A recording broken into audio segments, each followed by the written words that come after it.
हो सकता है कि जो हम मस्ट नो में पढ़ करके गए हैं वहां से क्वेश्चन कम रहे और शुड नो में ही क्वेश्चन ज्यादा आ जाए। तो अनएक्सपेक्टेड क्वेश्चन पूछे जाते हैं परीक्षा में, और उसके लिए भी आपको तैयार हो करके जाना होगा। समझ गए ना? तो अपने पूरे सिलेबस में से प्यारे बच्चों अनएक्सपेक्टेड क्वेश्चन को आप छांट लें। समझ गए ना?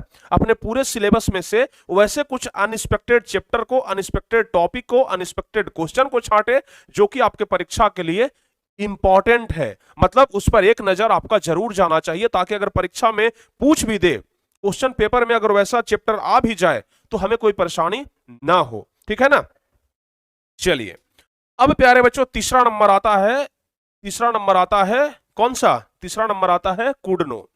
अब कुड नो में हम लोग वैसे चैप्टर को रखेंगे, चूंकि परीक्षा में अप्रोच बदलते रहता है।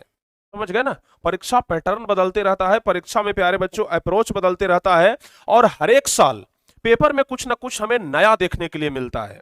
मतलब आज के पहले वो कभी पेपर में नहीं पूछा और इस साल वो पूछ दिया। आज के पहले कभी क्वेश्चन बैंक में वो क्वेश्चन दिखाई नहीं दिया और इस साल पूछ दिया। यानी कि हर एक साल पेपर का अप्रोच बदलता है और पेपर में हमें कुछ ना कुछ नया दिखाई देता है। समझ गए ना? तो वैसे टॉपिक के लिए भी हमें तैयार हो करके जाना चाहिए।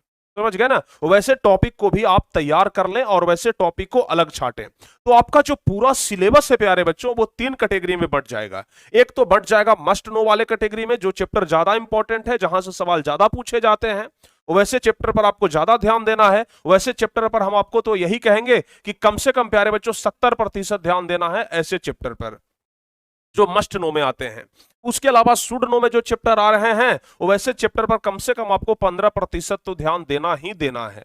समझ गए ना? 15% ध्यान देना है जो शुड नो में है, जहां अगर परीक्षा में अनएक्सपेक्टेड क्वेश्चन आ जाए तो उसको भी हम लोग आसानी से बना लें।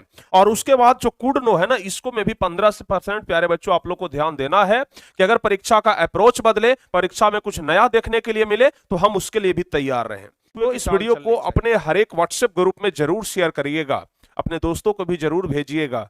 और प्यारे बच्चों अगर आप इस चैनल पर नए हैं तो इसी तरीके से डेली अपडेट के लिए, इसी तरीके के आगे और भी वीडियो के लिए आप लोग चैनल को जरूर सब्सक्राइब कर लें, ताकि आगे के भी हर एक क्लास का, हर एक वीडियो का नोटिफिकेशन आपको मिल सके।